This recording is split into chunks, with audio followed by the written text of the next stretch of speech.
السلام علیکم۔ پروگرام آئینہ کے ساتھ طاہر احمد بھٹی آپ کی خدمت میں حاضر ہے۔ لاسٹ جو پروگرام ہوا تھا اس میں ہم نے فیڈ بیک اور کمنٹس کے حوالے سے بات شروع کی اور وہ بات پھر حالات حاضرہ کی طرف نکل گئی۔ تو ایک خط میں نے انتخاب کر کے رکھا ہوا تھا جو ہمیں ہیوسٹن سے لکھا ہے ایک صاحب نے، اور وہ جسے فارسی میں کہتے ہیں مشت از خیروارے اور پنجابی میں کہتے ہیں دیگ میں سے دیگ چوں ایک چاول چکھنا۔ تو یہ بھی دیگ میں سے ایک دانہ ہے، انگریزی میں لکھا ہے انہوں نے، لیکن کہتے ہیں کہ this evening by a stroke of luck I came across your YouTube channel and have already watched 7 or 8 of, کہتے ہیں مطلب میں اب ترجمہ بتا دیتا ہوں ان کا، کہ میں نے آج اتفاقاً آپ کا چینل دیکھا اور اس میں 8-10 ویڈیوز سن چکا ہوں، اور اب تک ایک بھی ایسا پوائنٹ نہیں آیا جس پہ میں یہ کہہ سکوں کہ مجھے اس سے اختلاف ہے، اور میں یا یوں کہنا چاہیے کہ وہ کہنا چاہ رہے ہیں کہ کوئی ایسا پوائنٹ نہیں آیا جس سے میں اتفاق نہ کر سکوں۔ اور ساتھ یہ بتاتے ہیں کہ I cannot express my feeling how good I felt listening to your views. There was not one single point that I would disagree with you. تو اس مطلب کہ ایک بھی ایسا جگہ نہیں آئی۔ تو پھر کہتے ہیں کہ the people of Pakistan should be fearful. Pakistan کے لوگوں کو خدا کا خوف کرنا چاہیے کہ جو وہ مذہب کے نام پر کر رہے ہیں اس کے بارے میں، اس کے حوالے سے۔ I do not belong to the Ahmadiyya faith، میرا تعلق جماعت احمدیہ سے بالکل نہیں ہے، بٹ کنسیڈر، لیکن وہ کہتے ہیں کہ ذرا سوچیں کہ ایک ایسا مرد یا عورت جو اپنے آپ کو مسلمان سمجھتا ہے اس کو یہ حق کیسے مل گیا کہ وہ دوسروں کے فیتھ کا فیصلہ کر سکے یا دوسروں کے عقیدے کا فیصلہ کر سکے۔ کہتے ہیں I live in Houston USA but I am from Karachi, میں رہتا تو یہاں پہ ہوں ہیوسٹن امریکہ میں، لیکن میں ہوں بیسیکلی کراچی سے۔ My mother was a Punjabi from Lahore and my father was a Sunni Sayyid from Lucknow. Our country اور میرے والد جو تھے وہ لکھنؤ سے سنی العقیدہ سید تھے۔ ہمارا ملک our country could have been، یہ معذرت اس لیے چاہتا ہوں کہ مجھے ساتھ ساتھ بے ترتیبی سے ان کا ترجمہ کر رہا ہے۔ خط ان کا یا ان کی رائے میرے نزدیک کافی اہمیت کی حامل ہے۔ اس کی وجہ یہ ہے کہ 100 آدمی 1000 آدمی آپ کو آ کے بغیر سمجھے، بغیر سنے اور بغیر اپنے کانشس کو اپنے ضمیر کو کنسلٹ کیے صرف آ کے گالیاں دے جائے، مجھے دے جائے یا بانی جماعت احمدیہ یا خلفائے احمدیت پہ زبان درازیاں کر کے چلا جائے، اس سے فرق کوئی نہیں پڑتا۔ ٹھیک ہے، وہ بدزبانی کی بھی ایک پاجی ہے جو قوم پہ چڑھتی جاتی ہے، اور بانی جماعت احمدیہ حضرت مرزا غلام احمد قادیانی وہ خود فرماتے ہیں اپنے ایک منظوم شعر میں کہ یہ سارا جو ہے یہ قرض ہے، واپس ملے گا ایک دن سارا ادھار۔ اور بعد میں چودھری محمد علی صاحب کا میں نے اس دن شعر بھی سنایا تھا کہ وہ ایک حسین تھا، اس عہد کے حسینوں میں اسے کسی نے تو کافر قرار دینا تھا، اور اس میں وہ لکھتے ہیں کہ ہمیں بھی عہد کے انجام سے تھی دلچسپی کہ ہم فقیروں کا اس نے ادھار دینا تھا۔ تو یہ تو جو پاجیاں چڑھی ہوئی ہوتی ہیں یہ قوموں کو بحیثیت قوم واپس کرنی پڑتی ہیں، ملکوں کو بحیثیت ملک واپس کرنی پڑی ہیں اور پڑتی ہیں،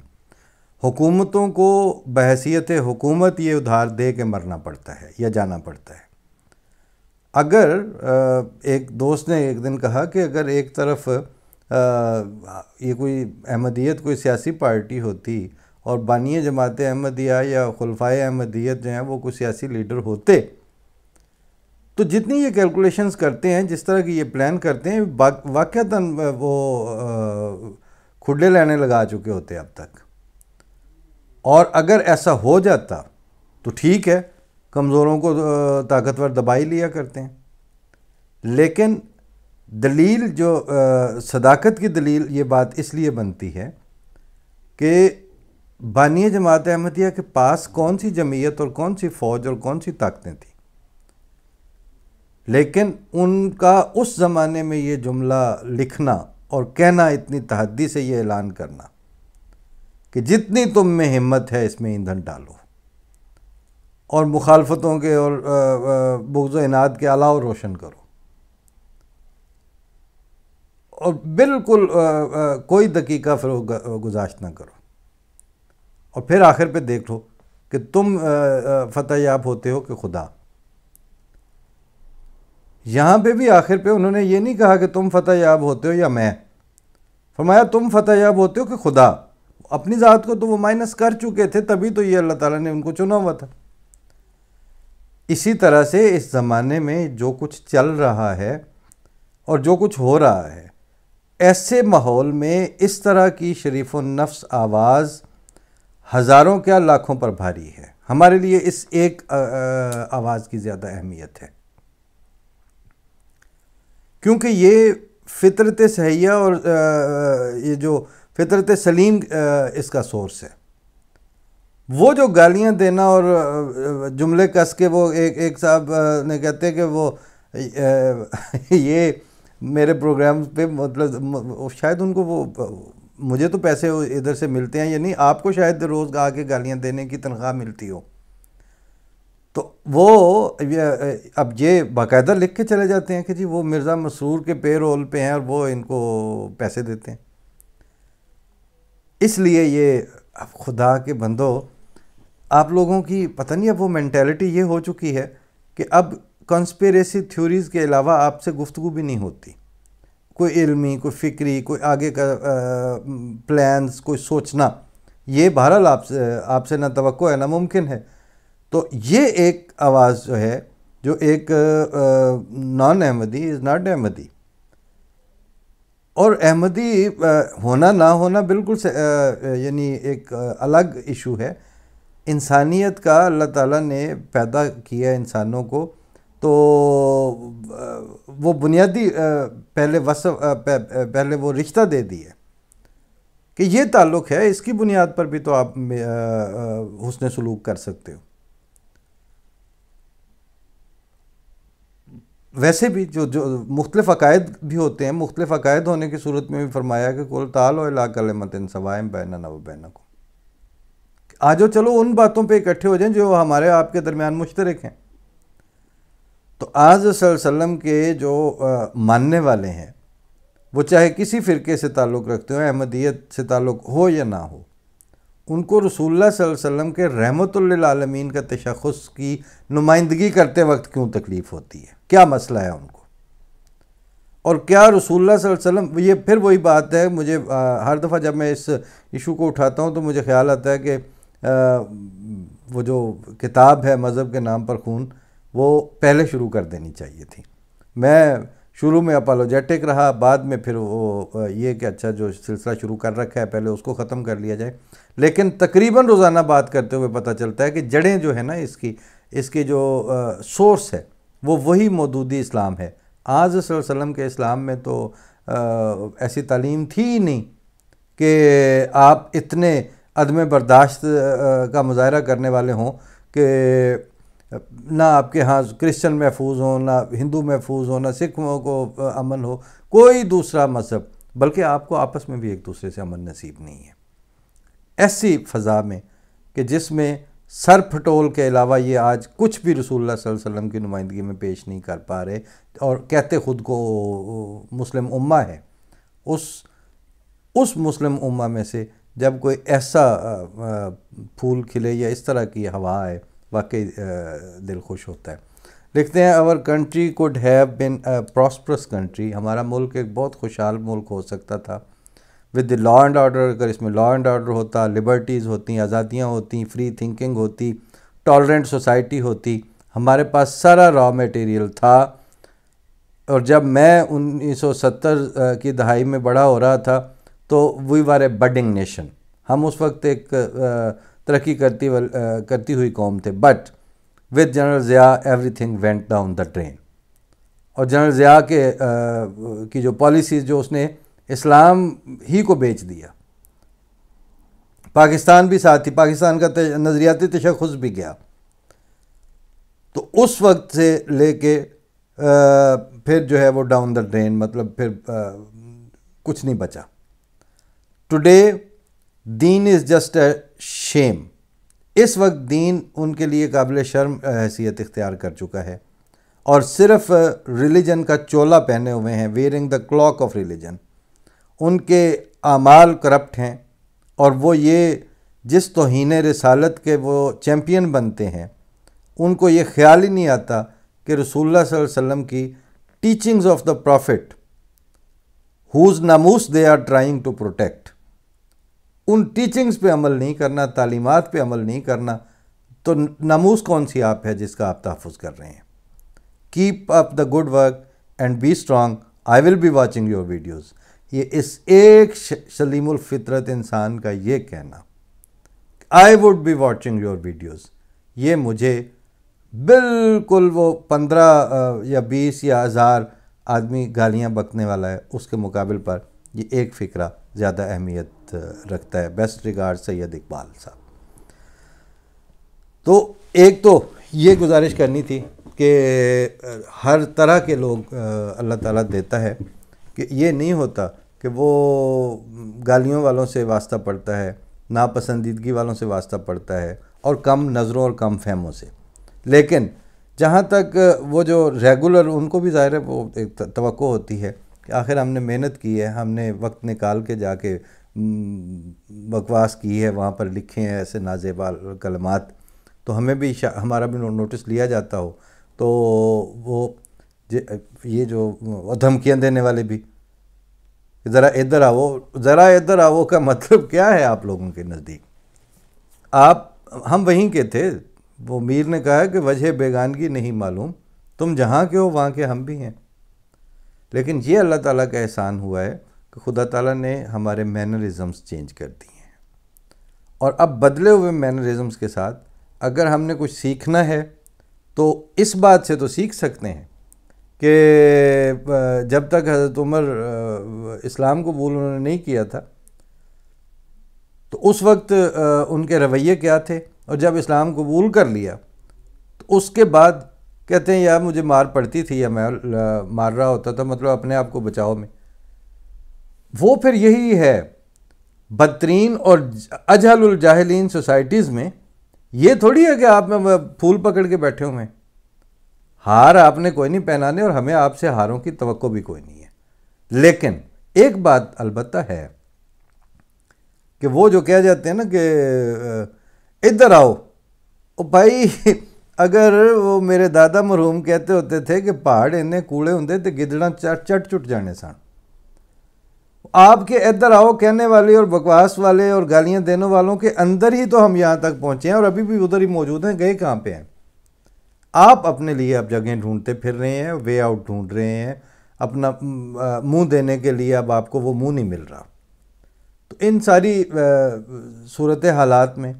اس طرح کی فضا میں, اس طرح کا ٹھنڈا ہوا کا جھونکا ایک نہیں کافی ہیں. لوگ ذاتی طور پر کہتے بھی ہیں, فون بھی کرتے ہیں, جزاک اللہ. اور الحمدللہ ایک بات اس پہ میں نے اور بھی عرض کرنی تھی کہ ظاہر ہے کہ میں نے اپنا کانٹیکٹ انفارمیشن رابطے کے لیے وہ سارا دیا ہوتا ہے, تو احباب میرے لیے تو سارے محترم ہیں. اس زمانے میں ایک آدمی یہ کہے ہی نہ کہ آپ جیسے وہ آپ سارے سنتے ہیں نا کہ وہ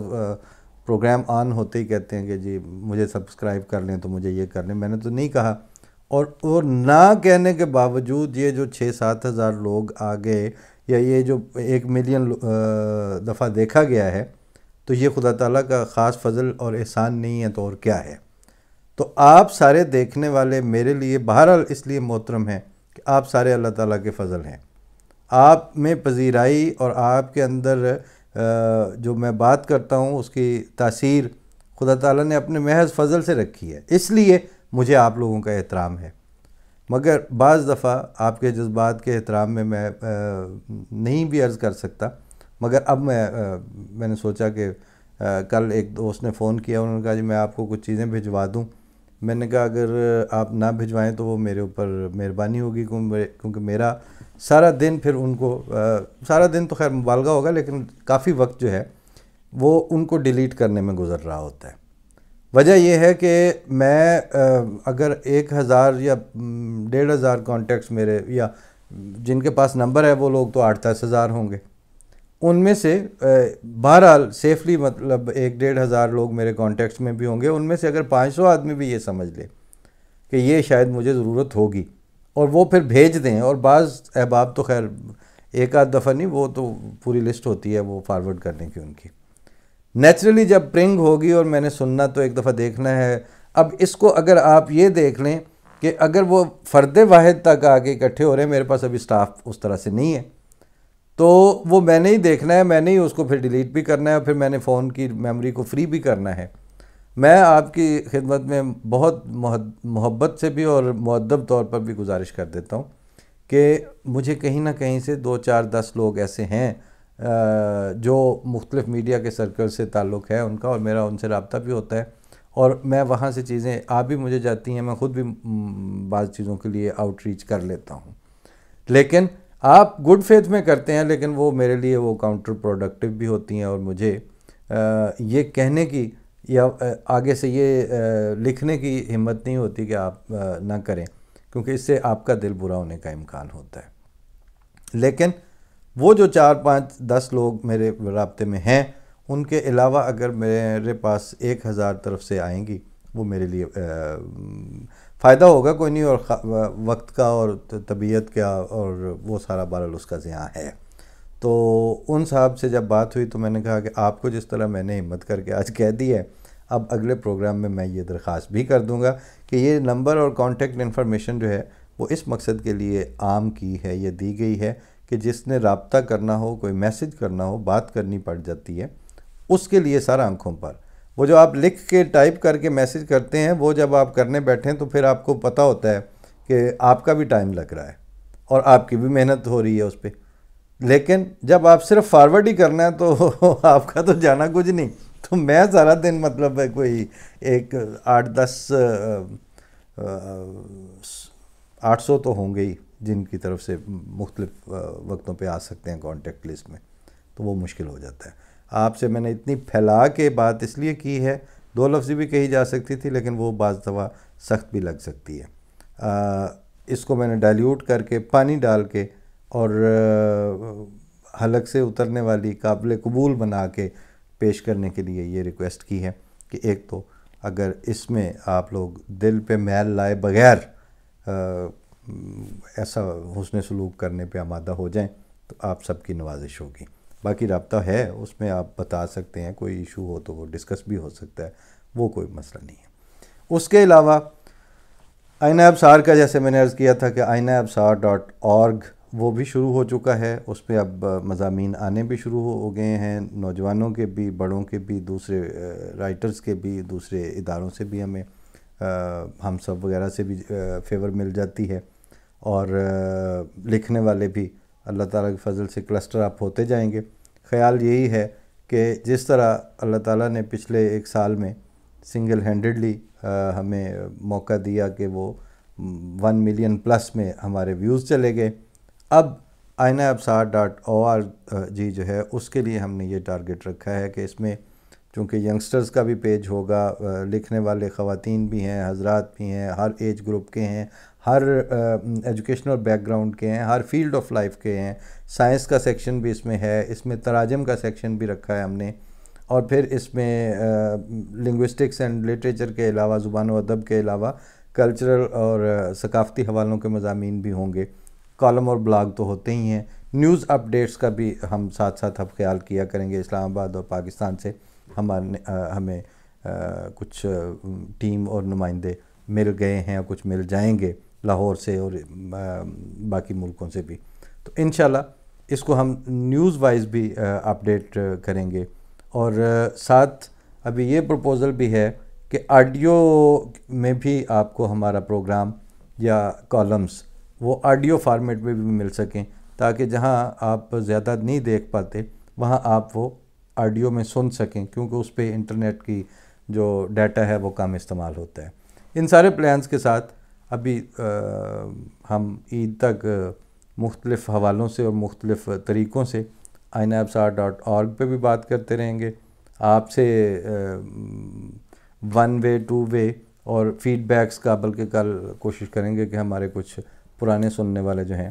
یا پروگرام دیکھنے والے، ان میں سے اگر کوئی آن لائن بھی لے سکے تو ان کو بھی لیں گے، اور انشاءاللہ اس کو سیلیبریٹ کرتے ہوئے آگے بڑھاتے ہیں۔